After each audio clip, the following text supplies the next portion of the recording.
So when did it become illegal to fire someone because of their sexuality? It was in 2003.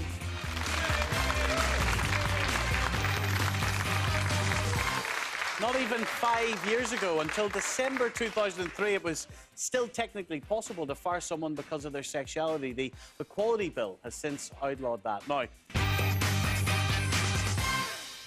thank you. Now, gay or straight, does it really matter what your sexuality is anymore in this country, or is being gay still something that some people need to keep a secret? The Anglican Church is continuing to tear itself apart over the issue of gay bishops. The latest salvo comes from the Archbishop of Uganda, who has accused the Archbishop of Canterbury, Ron Williams, of betraying the church by inviting those who support gay bishops to the Lambeth Conference.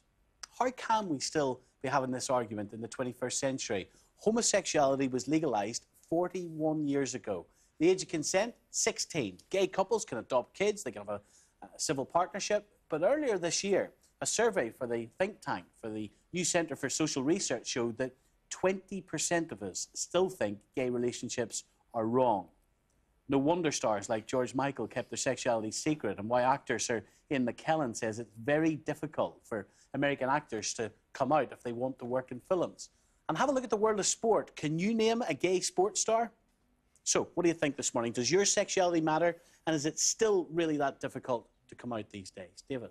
Don't you think it's really sad that we're still talking about this so many years later? And the bottom line is that we're all individuals. We all have different traits, whether you've... I've always said this, I've written a number of books and articles about this, which is that human sexuality is a very complex thing, and it isn't black and white. And I don't think you can put people into boxes of saying, you're straight, you're gay, that's it. And there is this huge spectrum of sexuality. And, you know, we should really respect people's individuality. And I'm so bored of this subject because actually it's about celebrating the individual. But there is a long way to go.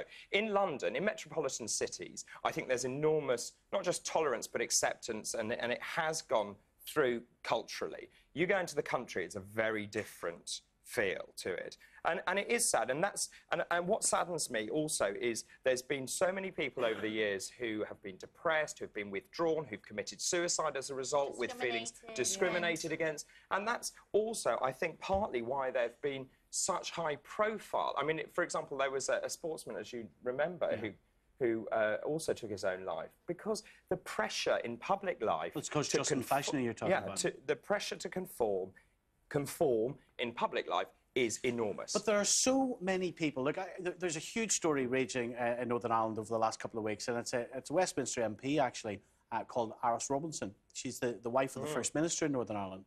And she described homosexuality as vile, disgusting and nauseating. Okay? Well, that's against the law. The law is very clear on... But it's not against the law, David, for someone to express an opinion. And what I was going to say is this. There are so many people, because I did that story also on the radio here in Britain, and there are so many people supporting that view. Sure. There is a mass amount of people in this country who feel that homosexuality is wrong. Doesn't mean they're right, though, does it? Well, why do they feel like that?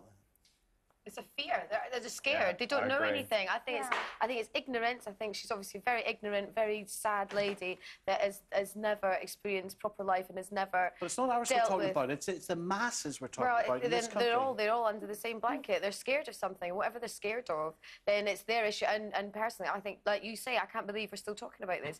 I don't care whether you're gay, straight, you like both, whatever. It doesn't matter. And the fact that people are so appalled by what people do in their individual time and how they choose to live their life, you know, it's not as if we're harming, well, anyone's harming anybody. Look what's happening within the church at the moment, though. Oh, but they've got enough problems to worry about, the Anglican Church. There's a really serious side to this, which is that when people repress their sexuality, and there are a lot of married people in straight relationships who actually, beneath the surface, there are other things going on.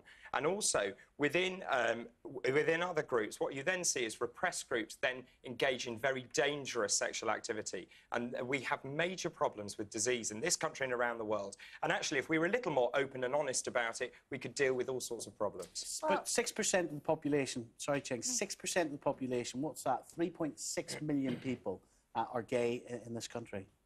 Well, I think homosexuality has been what's been open for the last 40-something years. It's been okay.